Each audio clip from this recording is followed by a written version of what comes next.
बिस्मिल्लाहिर्रहमानिर्रहीम। अस्सलाम वालेकुम नाज़रीन, आप देख रहे हैं प्रोग्राम हक़ाइक़। मैं हूं आपके साथ फ़ाइज़ा शिराज़ी। नाज़रीन, प्रोग्राम के आगाज़ में सबसे पहले बात करते हैं अमेरिका ने पाकिस्तान के बैलिस्टिक मिसाइल पे प्रोग्राम पे मज़ीद पाबंदियाँ लगा दी हैं। तर्जुमान अमरीकी महकमे ख़ारजा मैथ्यू मिलर ने कहा है कि अमरीका इन पाबंदियों के लिए पाकिस्तान के 4 इदारों को उनकी जानिब से नामज़द किया गया है।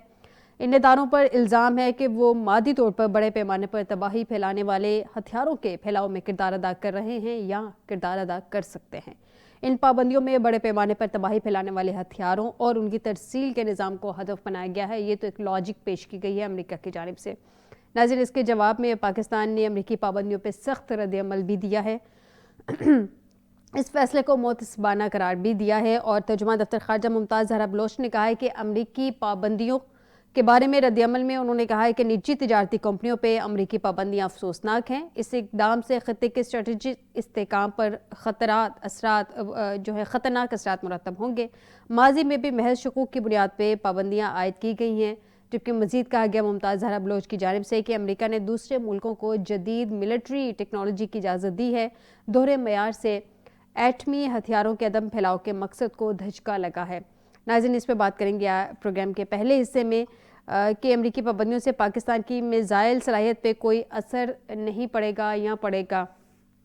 नाज़रीन, इस सब के अलावा बात करेंगे एक तवील अरसे से पाकिस्तान के तमाम सियासी हल्के जितने भी एनालिस्ट हैं, तजिया निगार हैं, पाकिस्तान की आवाम से भी अगर जाकर पूछा जाए कि जो मुल्क की मौजूदा सूरत हाल है, इस सब पे अगर बात करें तो इसका हल क्या है, तो सारे इसका एक ही हल पेश करते हैं कि कितनी को अरसा सड़कों पे निकला जा सकता है, कितना अरसा एजुटेशन की सियासत की जा सकती है। सड़कों पे निकलने से मुल्क इस्तेहकाम भी जो है वो उस तरह से स्टेबल नहीं रहता। नाज़रीन, इसके अलावा एक मुनासिब तरीक़ाकार जो सभी जो है वो रेकमेंड करते हैं वो है जो पॉलिटिकल लीडर्स हैं वो सब मिल बैठ जाएं, अपने मसाइल का हल निकालें ताकि ना मुल्क को बंद करना पड़े, ना कंटेनर्स लगाने पड़े, ना सड़कों पे आके फैसले हों।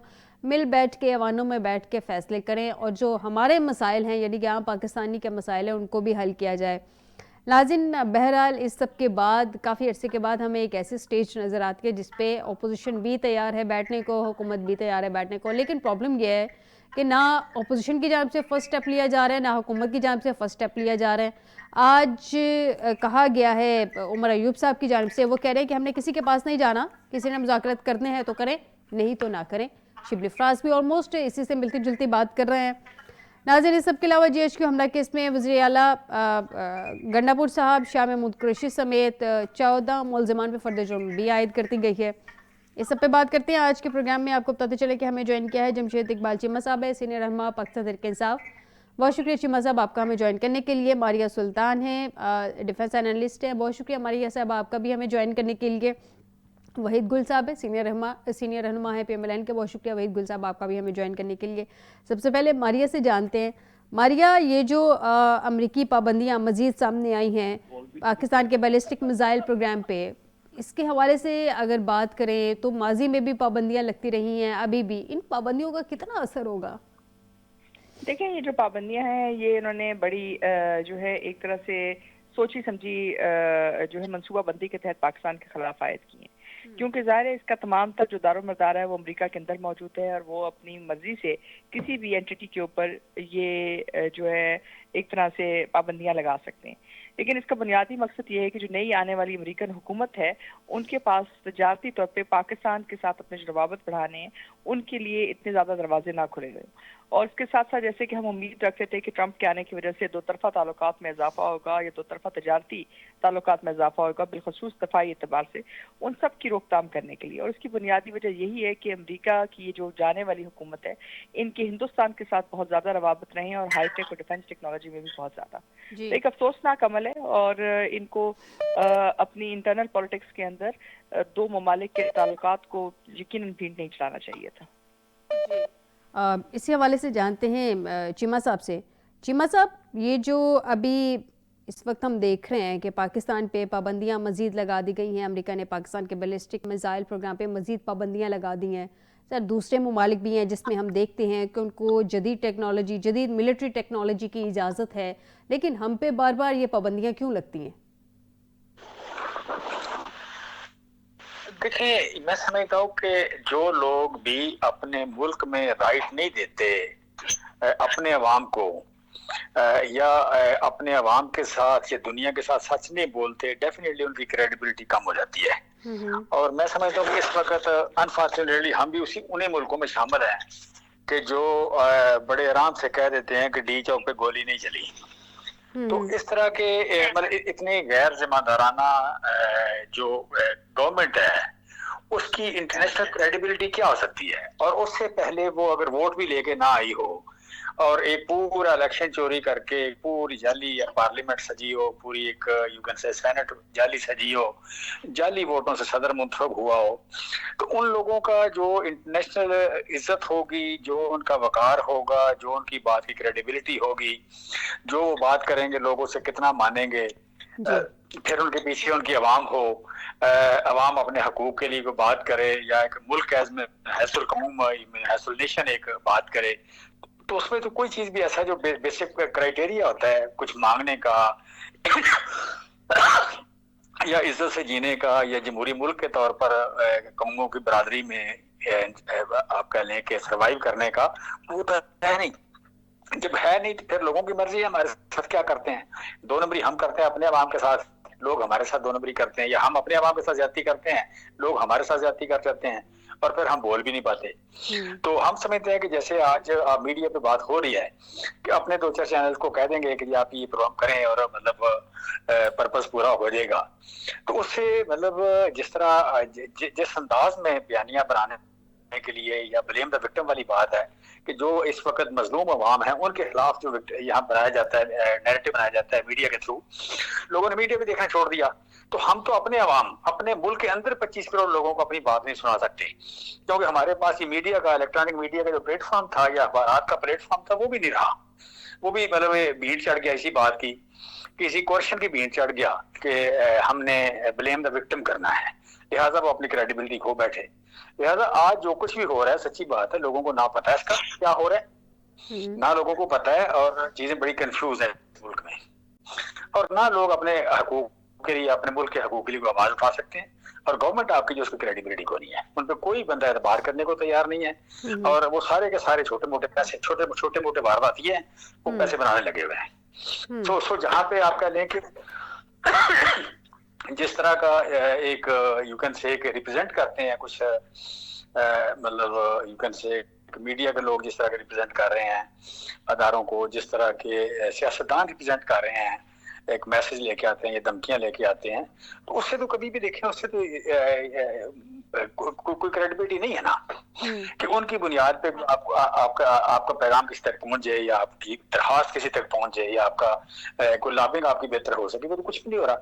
जब नहीं हो रहा तो फिर मर्जी है, इंडिया की मर्जी है, वो आप कह लें कि आपके बाहर फॉर्म मर्जी है कि आपके साथ क्या करवाते हैं, इसराइल की मर्जी कि आपके साथ क्या करवाते हैं। लिहाजा 25 करोड़ का मुल्क होते हुए फिर ये है कि जो आपकी इकोनॉमिक कंडीशंस हैं, इकोनॉमिक कंडीशन जो है उनके होते हुए फिर आप नहीं एनीबॉडी कैन स्टॉप यू और आपकी बस हो जाती है, हो गई है।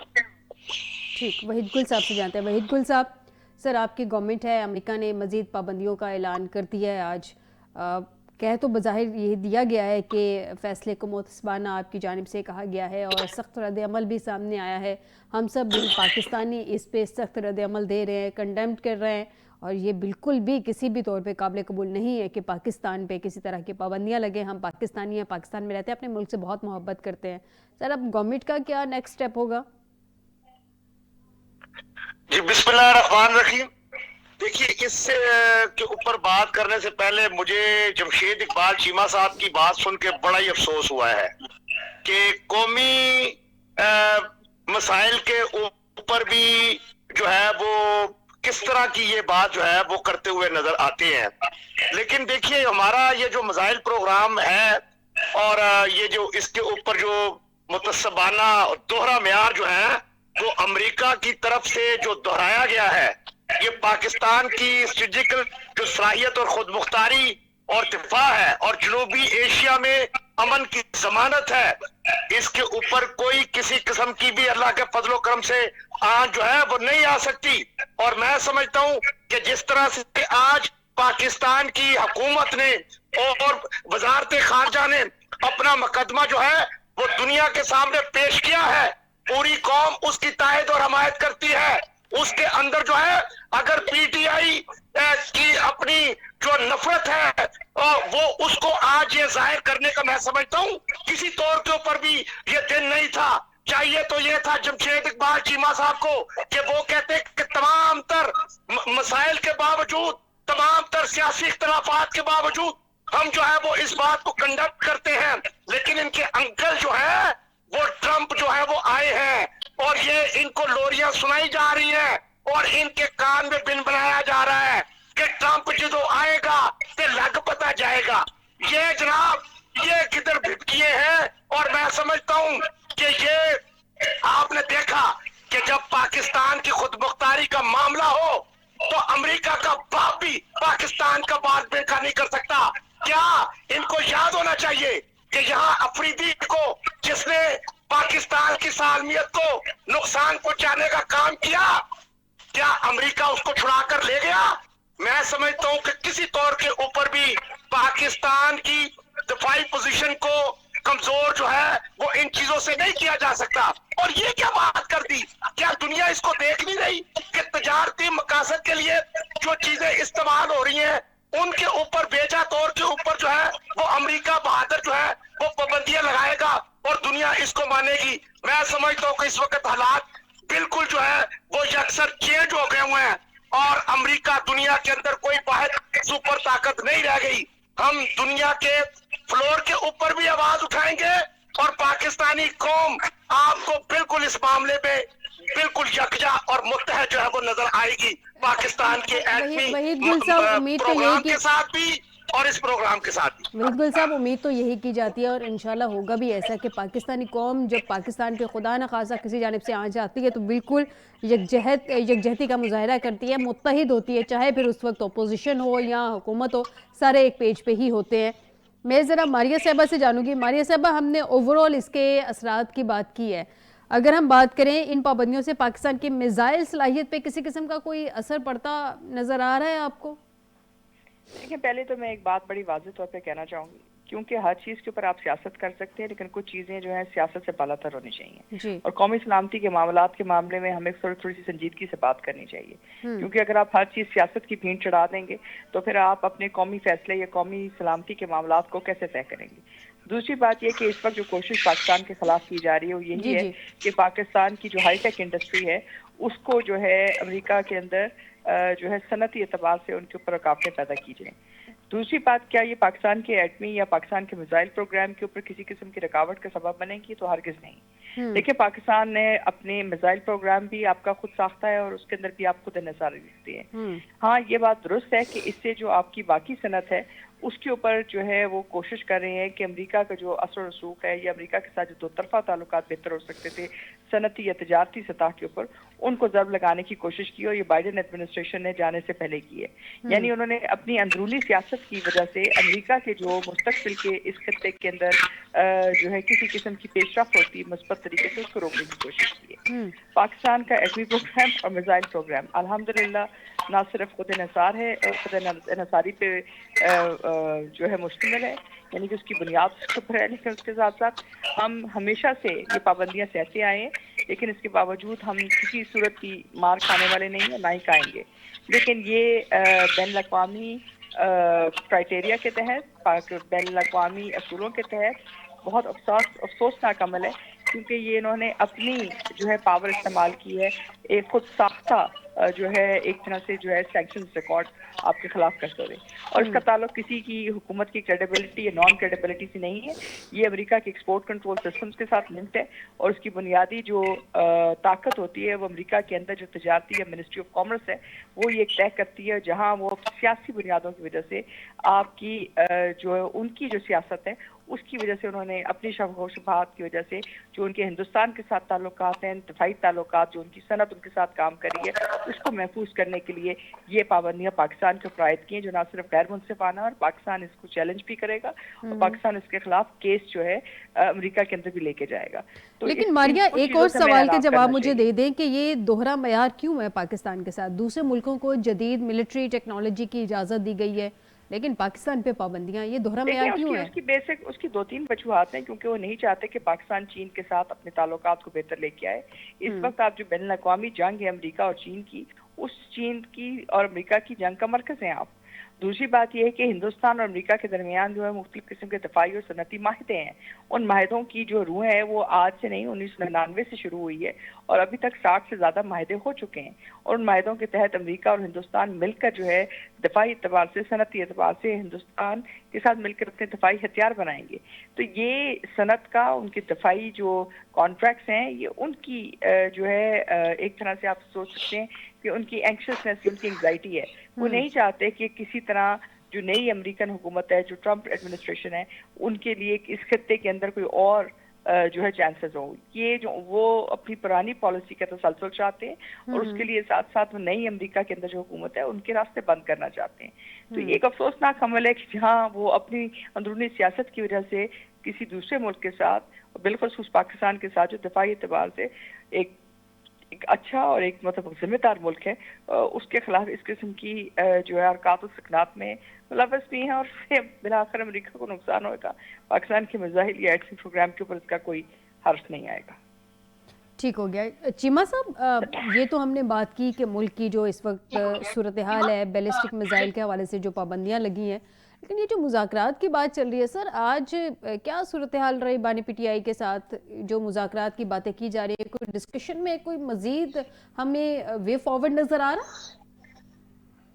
देखिए, वे फॉरवर्ड तो बड़ी जायज सी बातें हैं कि पिछले 1.5 साल से ये मुल्क होस्टेज बन गया कि जी 9 मई इट मीन्स कि 9 मई बड़ा इशू है। सो 9 मई अगर इतना बड़ा इशू है तो उस पे आप जुडिशियल कमीशन बना दें ताकि उसका फैसला हो जाए। दूसरा ये है कि 26 नवंबर को पाकिस्तान में जलियांवाला बाग हो गया। यहाँ पे 139 लोग आज तक गायब हैं, 13 लोग शहीद हो गए, हजारों लोग जो जख्मी हुए, और हुकूमत कह रही है कि एक गोली नहीं चली टी चौक में। तो दूसरा आपके लिए खान साहब ने कहा कि जनाब इस पे आप जुडिशियल कमीशन बनाने फैसला हो जाए। सो दो जो इस वक्त बर्निंग इश्यूज हैं विद इन द कंट्री 9 मई है और 26 नवंबर है, तो इस पे जुडिशियल कमीशन बन जाए। दूसरी बात यह है कि देखें, ये जो है ये एक मुल्क है जिसका कानून है, आइन है, उस आइन में हर जुर्म की एक सजा है। सो पीटीआई के लोग जिन पे केसेस थे 9 मई के केसेस वाले लोगों को आप 1.5 साल हो गया, 1.25 साल हो गए, लोग अंदर हैं। अब ये कल को वो बरी हो जाते हैं तो इन 1.25 साल का कौन जिम्मेदार है? उनको जेल में बंद रखने का जिम्मेदार कौन है? सो जो एक कानूनी तरीका है कि लोगों को आप जमानत दें, लोगों को आप रिलीज करें, और उसके बाद जो ट्रायल है, ट्रायल में अगर किसी को खुदा न खास्ता पनिशमेंट होती है, किसी को जुर्म है तो सजा हो जाएगी उसको, और जो बेगुनाह है बरी हो जाएगा। आपने कोई ट्रायल हो नहीं रहा और आप 1.25 साल से लोग अंदर हैं, तो इसका क्या मतलब है? इसका मतलब है कि रियासत की बदली कलामी के लिए माजरत चाहती हूँ, लेकिन अगर ये बात की जाए कि अब बज़ाहिर आप लोगों की जो स्टेटमेंट है कि बानी पीटीआई पे भी कोई इल्ज़ाम नहीं है क्योंकि वो तो उस वक्त जेल में थे, तो उन पे भी कोई बज़ाहिर केस नहीं बनता या उनका कसूर नहीं है 9 मई के हवाले से, तो उनको भी फिर वो भी मुतालबात में रिलीज़ होंगे। तो आपको लगता है कि हुकूमत इस वक्त ये अफोर्ड कर सकती है बानी पीटीआई को रिलीज़ करना? बानी पीटीआई बाहर आएंगे, इसका मतलब है कि ये हुकूमत अपने घर जाएगी? नहीं, क्वेश्चन ये है कि हुकूमत है कौन? 17 सीटों वाले, 17 सीटों वाले को हुकूमत बनानी चाहिए थी, यानी बैठा होना चाहिए था इस्लामाबाद। ये अजनबी है, यहाँ पे अजनबी लोग गलत जगह पे बैठे हैं, उन्हें तो घर ही जाना चाहिए। और अगर वो पॉपुलर हैं तो फिर इमरान खान के बाहर आने से क्या होगा? कुछ भी नहीं होगा। अगर ये पॉपुलर हैं, इनका बयानिया पॉपुलर है, काम बड़े अच्छे हैं, गवर्नमेंट परफॉर्म बड़ा अच्छा कर रही है, इंटरनेशनल उनकी रिकग्निशन बढ़ रही है, इकोनॉमी तरक्की कर रही है, लोग बड़े खुश हैं, डेवलपमेंट के काम बहुत हो रहे हैं, तो क्यों घर जाएंगे भैया? कोई भी नहीं कर जाएगा। ये मतलब आप कह रहे हैं इमरान खान को जिन केसेस में जमानत मिली है, उन पे केस नहीं है, उनको रिहा करें, उन पे आप कह रहे हैं कि अदालत केस चलाए, जो हो जाएगा, कोई मसला नहीं है। फिर ये घर जाएंगे, घर क्यों जाएंगे? ये घर इसलिए जाएंगे अनपॉपुलर हैं, घर इसलिए जाएंगे कि घर से बाहर नहीं निकल सकते, ये किसी शादी की तकरीब में नहीं जा सकते, ये जनाजा पढ़ने नहीं जा सकते। लोग इनसे सवाल पूछते हैं कि जनाब आपने गोली क्यों चलाई थी? लोग इनसे सवाल पूछते हैं कि आप हारे हुए हैं, आप अपने साथ एमएनए क्यों लिखते हैं, अपने साथ एमपीए क्यों लिखते हैं, आप वज़ीर-ए-आज़म अजनबी हैं, यहाँ पे सेनेट का जो चेयरमैन है वो अजनबी है, यहाँ पे सदर जो है वो अजनबी है, स्पीकर इस असेंबली का अजनबी है, असेंबली अपना दिफा खुद नहीं कर सकती। असेंबली के अंदर से लोग आते हैं, बंदे उठा के ले जाते हैं।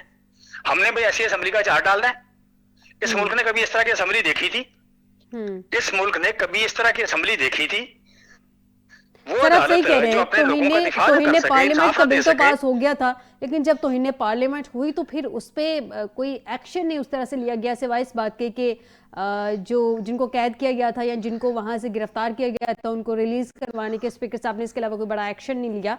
मैं वहीद गुल साहब से जानूं, वहीद गुल साहब, अगर मुज़ाकरात के हवाले से बात करें और उनके ये जो डिमांड्स हैं इसी के हवाले से बात करें तो 26 नवंबर या 9 मई के हवाले से वो कह रहे हैं जुडिशल कमीशन बना दें।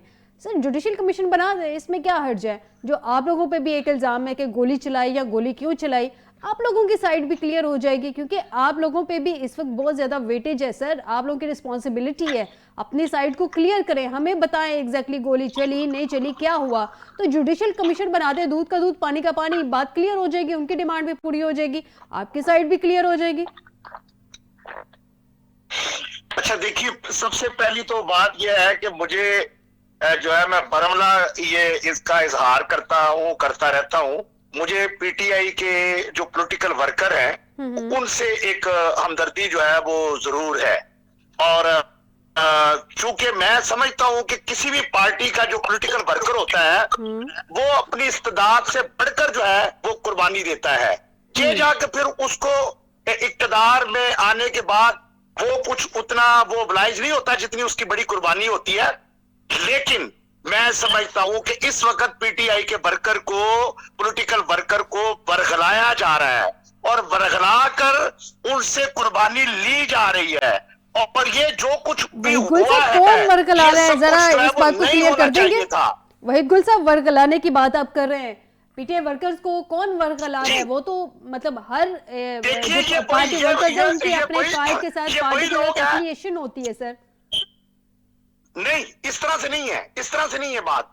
देखिए, पॉलिटिकल वर्कर यकीनी तौर पर एक सियासी जद्दोजहद करता है, लेकिन ये सब कुछ जो कुछ हो रहा है कि जेल से अहकामात चलते हैं और गंडापुर साहब जो है वो हलफ उठाते हुए नजर आते हैं कौम को कि वो मारेंगे, मर जाएंगे, वापस नहीं आएंगे जब तक इमरान खान साहब रिहा नहीं होंगे। तो सबसे पहले वो भागते हुए जो है वो पॉलिटिकल वर्करों को वहां कर छोड़कर जो है वो भाग निकले। तो जमशेद इकबाल चीमा साहब को भी और इनकी पार्टी को, पॉलिटिकल वर्करों को सवाल तो उनसे सबसे पहले बनता है कि आप वहां से क्यों आए और हमें यहाँ पर फिर लेकर क्यों आए, अगर आपने वहां से जाना था। सवाल पहला वहां से शुरू होगा, उसके बाद होगी। जहां तक जुडिशल कमीशन की बात है तो ये तो इनकी बातें हैं, सुनते रहा करें। ये जुडिशल कमीशन पहले भी बने थे, जब ये कहते थे कि 35 पंक्चर हुए हैं, 4 सीटों को खोल दें,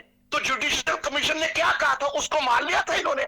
ये इनकी ये सियासी जो है वो बातें होती हैं, वो मैं समझता हूं इससे बातें बहुत आगे निकल चुकी हैं। दब गई थी वहीद गुल साहब, 4 हलकों वाली बात फिर दब गई थी। हमारे मुल्क की अनफॉर्चुनेटली सिचुएशन ऐसी है कि यहाँ पे जुडिशल कमीशन बहुत ज़्यादा बनते हैं, GITs बन जाती हैं, लेकिन उसके बाद फिर मिट्टी पाओ प्रोग्राम हो जाता है। सर आज तक कोई रिपोर्ट सामने उस तरह से एग्जैक्टली नहीं आई, इस तरह से आनी चाहिए थी।